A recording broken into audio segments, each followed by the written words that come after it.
Bom dia, gente linda, tudo bem? Você e eu aqui estudando um pouquinho de história, professor Afonso, e vocês desvendando um pouquinho daquilo que aconteceu há muito tempo atrás. Então, somos historiadores porque escrevemos nossa história diariamente, né?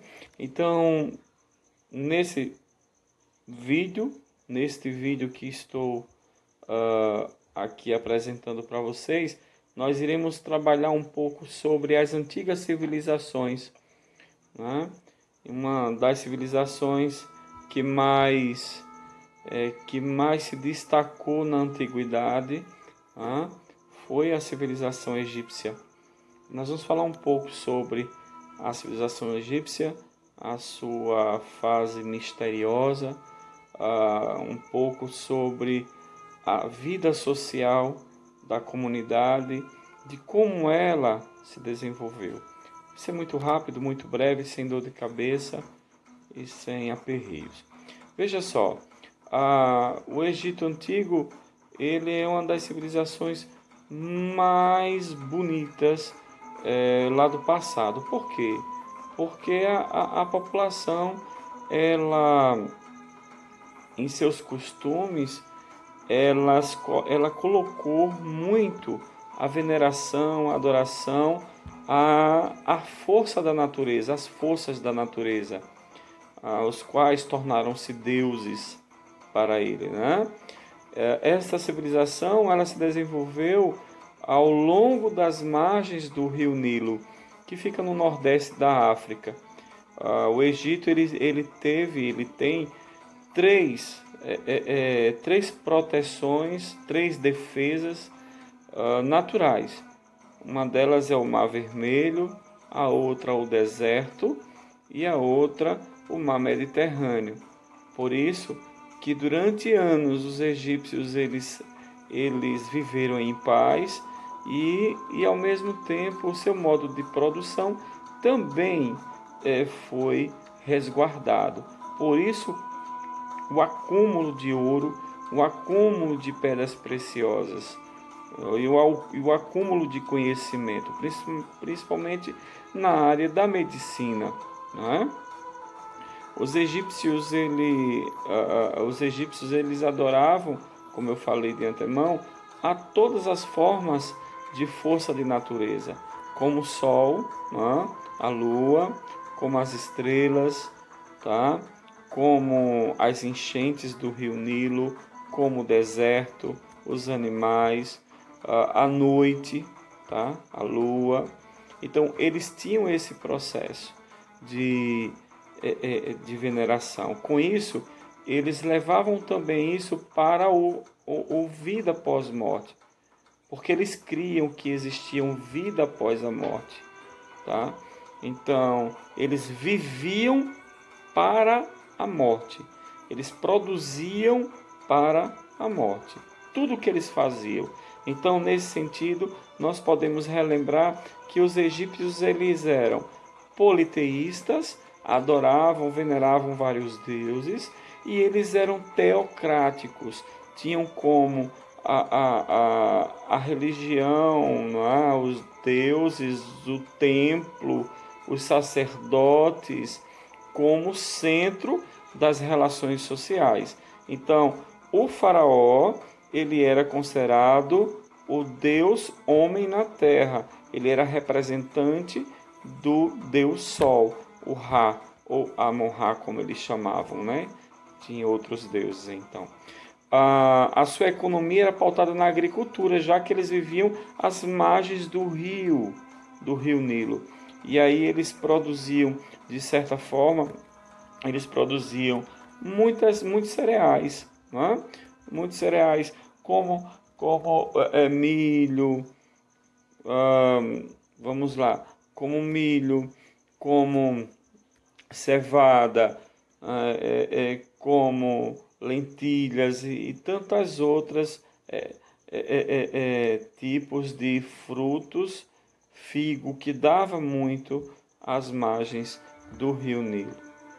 Então, é importante lembrarmos que na relação social, nas relações sociais egípcia, a sociedade era toda hierarquizada, né? A pirâmide social era toda hierarquizada. Lá no topo da pirâmide, lembra da pirâmide? Lá no topo da pirâmide está o faraó, a sua família, né? Abaixo dele estão os servidores administrativos, como os escribas, que eles eram importantíssimos, não é? E ao lado, e aí nesse processo, estavam os sacerdotes, que eram os olhos do faraó, que eram aqueles que basicamente visualizavam as terras a partir das adorações, a partir das venerações. Eles cobravam também doações para os templos, né?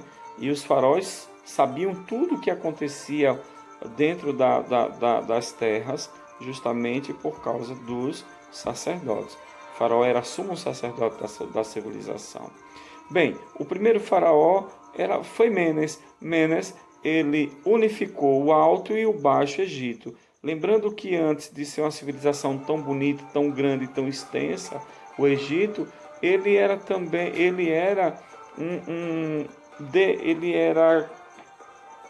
constituído por pequenas aldeias ao longo do rio Nilo, chamado de nomos. Então, Menes, ele uniu todos os nomos ao seu redor. Ele une o Egito todo em uma só coroa, alto e baixo. Com a observação dos astros, e também a contagem das estrelas, aliás, a contagem de tempo, a necessidade de contar o tempo, eles constroem calendários, né? A partir daí, a partir da observação dos astros. E aí vem o calendário solar, o calendário lunosolar e o calendário estelar. É importante nós lembrarmos que existia uma estrela, e existe até hoje essa estrela, que um pouquinho antes do nascer do sol, na alvorada, entre 4 horas da manhã, dependendo do posicionamento celestial, ela vai nascendo um pouquinho antes do nascer do sol, que para eles chamavam de estrela Sírius, e essa estrela marcava o calendário egípcio, demarcava o calendário egípcio, tá? A sociedade ao longo do processo egípcia, ela construiu grandes e grandes templos, grandes e grandes monumentos. Em todos os templos, em todos os monumentos, estão marcados justamente a vida e a morte. Para eles era o mais importante a morte, e por isso eles preparavam-se para a morte, porque eles acreditavam para uma passagem ao além. Então, de certa forma, eles se preparavam. É por isso que quando eles morriam, todos os seus utensílios iam com eles para os seus túmulos, no caso dos faraós, para as suas mastabas, as suas pirâmides, né? Foi aí que nós encontramos, a humanidade encontrou 2 locais importantes, o Vale das Rainhas e o Vale dos Reis. No Vale dos Reis, nós encontramos o túmulo de Tutancâmon intacto. Então, por isso que toneladas e toneladas de ouro de história foi tirado, e principalmente o corpo dele foi tirado dentro destas rochas no Vale dos Reis. Então, nós temos 3 pirâmides importantes: a pirâmide de Quéops, Khafre e Miquerinos, que fica no Vale do Gizé, ou Gizé, no Vale do Gizé, que é onde está a capital Cairo, tá? Ou atualmente Cairo. Tebas, se nós formos observar os astros, as 3 pirâmides elas vão estar alinhadas com as estrelas chamadas Três Marias, as suas pontas alinhadas, o que nós chamamos de cinturão de Órion. Então, eles amavam tanto estrelas, amavam tanto constelações, que traziam isso para as suas construções. Todas as grandes construções egípcias, todas as grandes construções de cada dinastia expressa o amor pelo astro, o amor pelos deuses, pelos seus deuses e o amor pelo rio Nilo. Heródoto ele dizia o seguinte, que o Egito é uma dádiva, é um presente do Nilo. Tá? É um presente do Nilo. Com isso nasce justamente a cultura, nasce também a forma de convivência egípcia, a forma de como eles vão se relacionar, de como eles vão se alimentar, porque tudo gira em torno do faraó. A alimentação, a religião, tudo gira em torno dele. Ele é o Supremo, tá? Ele é aquele que representa a Ra.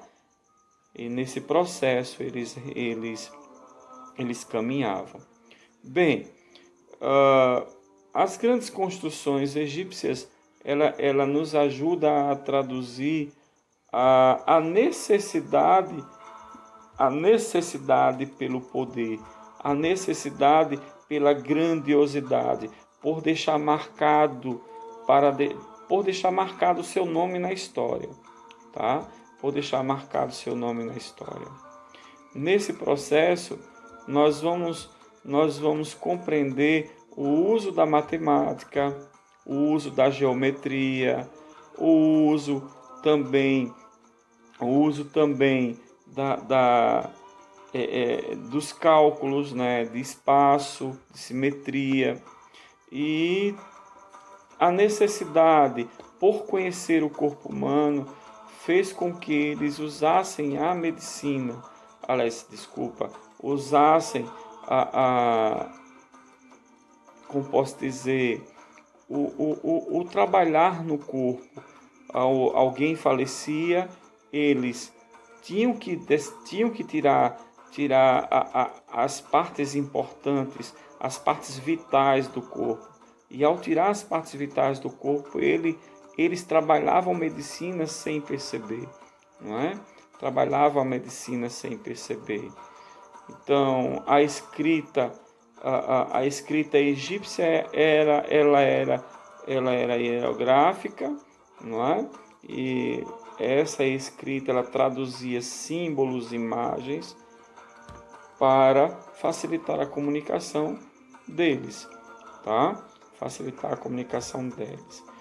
Bem, essa religião egípcia penetrava de forma muito clara no íntimo deles, que os levavam a compreender, né, que para eles a vida não acabava, né, que estavam ligados com a natureza, ligados com algo que estava além do que eles conheciam. Então eles criaram todas as formas possíveis para explicar a sua vivência na Terra. Com o passar do tempo, os egípcios escravizaram. Vejam, a princípio a população egípcia ajudou os seus faraós a construir os seus monumentos. Depois, eles passaram a escravizar outras civilizações, como no caso os hebreus, não é? Os hebreus eles entram no Egito com José, né, com Jacó, 70 pessoas. Depois de 400 anos, o faraó já tinha morrido aqui, e José também já tinha morrido. 400 anos já tinha, de 70 foi para 2 milhões de pessoas israelitas dentro do Egito. E a partir daí o faraó escravizou de forma muito dura. Ramsés II foi o faraó que mais escravizou civilizações. Então, fica aqui um pouco dessa bela civilização, dessa misteriosa civilização, né? Fica aqui um pouco dos mistérios de seus monumentos, como o templo de Luxor Karnak, o templo de Abu Simbel, e tantos outros templos que fizeram parte da vivência dessa população. Até hoje se tem muita coisa para se descobrir no Egito. Até hoje se tem muita coisa para se ver no Egito. Mas as areias do deserto ainda não permitiram, porque é muito trabalho tirar estas areias para trazer de volta livros históricos. Eu digo, quando eu falo livros históricos, eu estou falando de vivências históricas cravado nas rochas, cravado nos metais, que muitas vezes foram escondidos e guardados durante milhares de anos, como no túmulo de Tutancâmon, que foi descoberto. Vejam só, deixo um abraço para vocês, espero que vocês tenham de certa forma compreendido um pouco da civilização egípcia e espero que vocês tenham assimilado. Desejo a vocês paz, que Deus conceda bênçãos durante esse final de semana e que na próxima semana nós possamos estar aqui com outro conteúdo, com a outra reflexão. Este conteúdo que estou aqui trabalhando com vocês possivelmente cairá no Enem 2020. Então vamos fazer o seguinte, aqui embaixo, logo abaixo, estarei postando para vocês 2 atividades de Enem, para que vocês respondam, leiam, respondam, reflitam, e aí daqui a uma semana, no mais tardar quinta-feira, sexta-feira, né? Próxima sexta, eu gabarito com vocês. Aí a gente vai ver quem acertou, quem errou, quem precisa de uma orientação a mais, e a gente vai comentar as questões daqui a uma semana, tá certo? Um abraço, fiquem com Deus. O professor Afonso Lins está orando por vocês. Se protejam, se guardem, se resguardem, cuidem das suas famílias, tá certo? Cuidem das suas famílias, porque o bem mais precioso é a saúde. Que Deus abençoe a vocês e não esqueçam, Cristo, Jesus, ama vocês independente de qualquer coisa. Um abraço.